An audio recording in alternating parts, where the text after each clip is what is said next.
En esta ocasión, en Ahora TV, vamos a dialogar sobre la dislexia y para ello estamos con representantes de la Asociación Civil Los Sueños No Se Leen, Dislexia Entre Ríos. Son María Macarrone, que es la presidenta, y María Fernanda Durán, que es la secretaria de la asociación. Bienvenidas. Muchas gracias. Bueno, en primer lugar vamos a hablar sobre qué es la dislexia, cómo se la puede definir.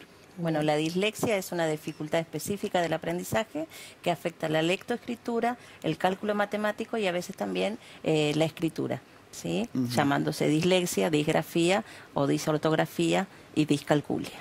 La persona que tiene dislexia le cuesta ver las letras y poder realizar este tipo de operaciones matemáticas y demás. Exacto, estaría afectado. Cada uno tiene una enfoca, digamos, la dislexia puede enfocar distintas áreas. Ninguno puede tener o una sola afectada o bien las cuatro, ser una dislexia total, ¿sí? Así que ningún disléxico es igual a otro. Claro, hay casos particulares. Está puesto en el DSM-5 como un trastorno del aprendizaje. A nosotros no nos gusta mucho la palabra trastorno, porque a nadie le gusta que le digan trastornado. Entonces nosotros decimos es una dificultad específica del aprendizaje, ¿no? Porque la cuestión viene por una cuestión de desarrollo. Si nosotros pensamos que nosotros lo que estamos hablando es de una disfunción cerebral, estamos hablando de que cada caso va a ser particular. Digamos, esa persona cuando se estaba en el vientre materno y se estaba conformando su cerebro, ciertas neuronas no migraron donde deberían ir y fueron para otro lado. La área afectada es la área del lenguaje, la que se utiliza para aprender a leer y a escribir. Por lo tanto, esas funciones que esa área no lo puede realizar de leer y escribir, la van a hacer otras. Esas otras áreas que lo van a hacer de manera defectuosa. Como es defectuosa, diríamos como un cerebro chipeado, como diríamos ahora que hablan tanto de los chipeados, de las computadoras chipeadas. Entonces, esas funciones las hacen otras áreas y las hacen con deficiencia. Podemos decir que en la discalculia es una dificultad en la área de matemática del cálculo de los números. En la dislexia es una dificultad en la lectura. Y cuando hablamos de disgrafía, una dificultad en lo que tiene que ver a la escritura. Y disortografía tiene que ver con la ortografía en sí. Cuando hablamos de dificultades específicas del aprendizaje, generalmente se está hablando, y en la ley nacional se habla, de dislexia, disgrafía y discalculia. Bien. Cuando nosotros vemos, decimos siempre a las mamás, bueno, lo que pasa es que esto no se detecta fácilmente y por ahí el sistema educativo está preparado para pensar de que los chicos van a aprender porque sí, con el método que sea o con el método que se proponga. Las personas que tienen dislexia solo van a aprender con ciertos métodos, con los métodos amigables. Nosotros siempre le decimos así, con los que tienen que ver con lo multisensorial. Aquellos, digamos, los otros métodos son como agresivos para ellos no pueden comprenderlos. Podemos ver que en el nivel inicial se puede hacer una detección precoz o, por ejemplo, hablar de un riesgo de niños que pueden llegar a tener dislexia o no. Y en esos casos, ¿cómo detectarlo? ¿Cuáles son los primeros síntomas Bien. que seguramente los maestros y también los padres tienen que tener en cuenta? En el nivel inicial lo que hay que tomar mucha precaución y prestar atención es el desarrollo fonológico.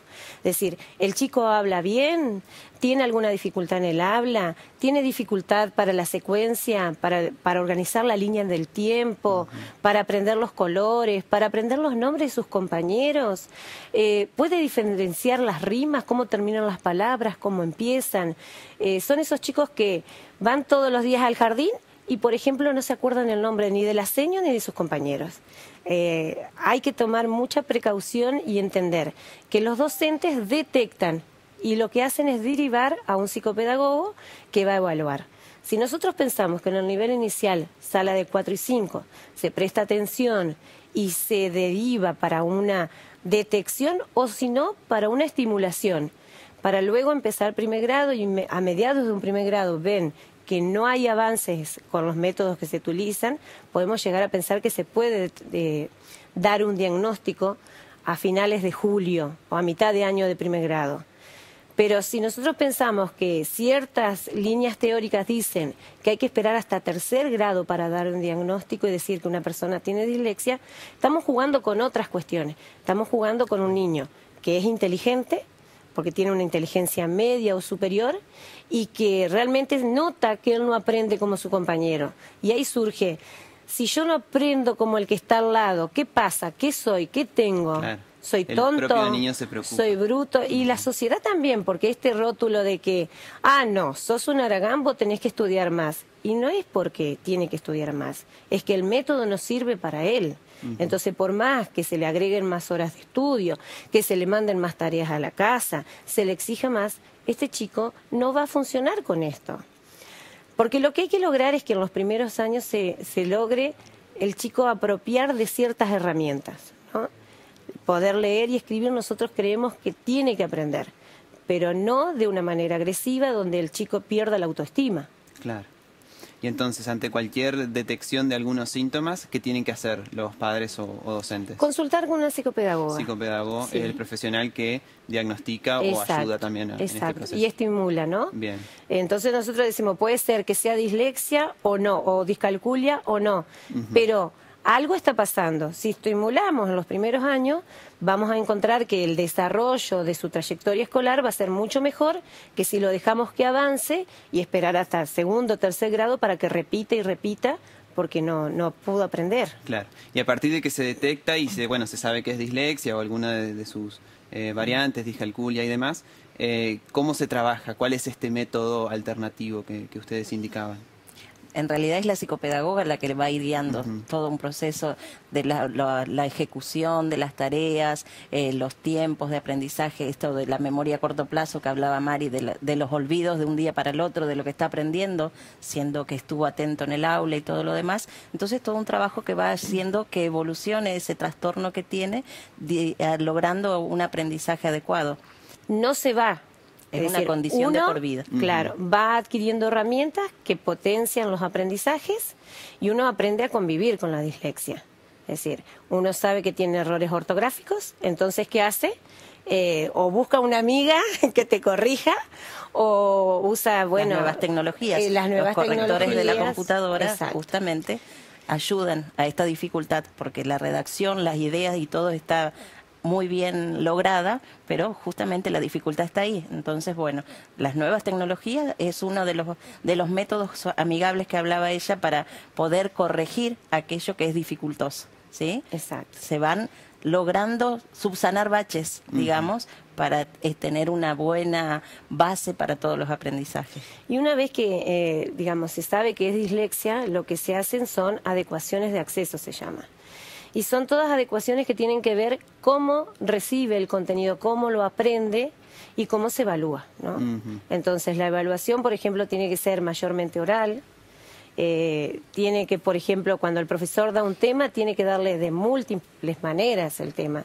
No solo dárselo en clase, y también con un texto, sino también ofrecérselo en un video, que ahora con las tecnologías volvemos al mismo tema, se puede mucho más fácil, hay mucho material educativo hecho de muy buena calidad que se puede trabajar.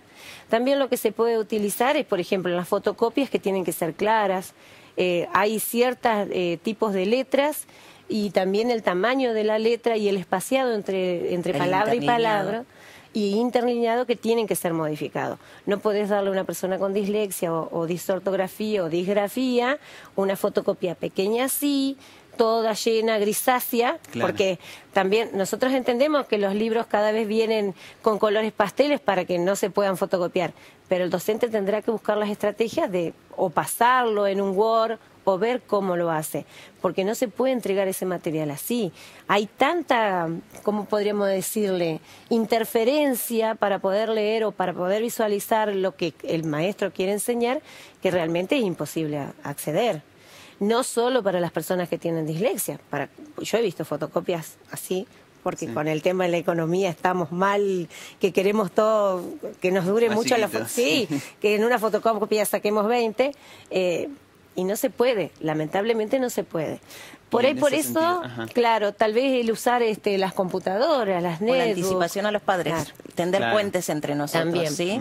Le anticipo al padre en una fotocopia que no sea tan legible, el papá se compromete en casa a pasarlo, en estas especificidades que dijo ella, para que lo pueda hacer realmente el hijo, leerlo más tranquilo, leerlo en casa, conocer ya de antemano el texto y poderlo trabajar tranquilo en el aula. Entonces, nosotros también queremos pararnos desde esto, de tender puentes entre el docente, y no vamos a buscar la confrontación ni que se los atienda distinto, ¿sí? Sino que el aprendizaje se pueda lograr de una manera que no frustre a nuestros hijos. ¿Y cómo ven el sistema educativo en ese sentido? ¿Está preparado para incluir a los chicos con estas dificultades? En este momento nosotros llevamos adelante toda una apuesta de proyectos y de temas de capacitación que venimos desde el año 2017 tratando de generar todo lo que más podemos. Los docentes van, por lo tanto no es digamos, algo que los docentes repelan o no quieran saber, sino que no se les ha ofrecido el contenido. Esa es la realidad. Lo que sucede es que muchas veces se paran desde cierta ideología donde se cree que porque el docente sea crítico le va a poder enseñar a todos, pero si el docente no tiene las herramientas necesarias, el conocimiento específico, no puede enseñarle a todos. Claro. Entonces nosotros no pretendemos que sean especialistas los docentes, pero sí pretendemos el trabajo en red, ¿no?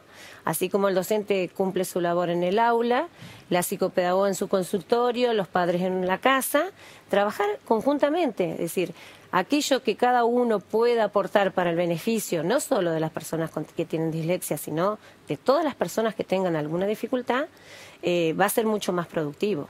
María hablaba de la enseñanza multisensorial. Esta manera es también muy beneficiosa para todo el grupo de alumnos, ¿sí? Claro. No necesariamente es para ellos, sino para todos. Todos logran ese aprendizaje de esa manera. Tal vez con un pizarrón lleno, no todos lo logran, ¿sí? Entonces, por eso buscamos también esa capacitación que hace que esa flexibilización sea también una herramienta para otros, para salir de lo tradicional también. Que hoy en día, como decía Mari, no son los mismos cerebros los de nuestros hijos que la enseñanza que teníamos nosotros para estudiar.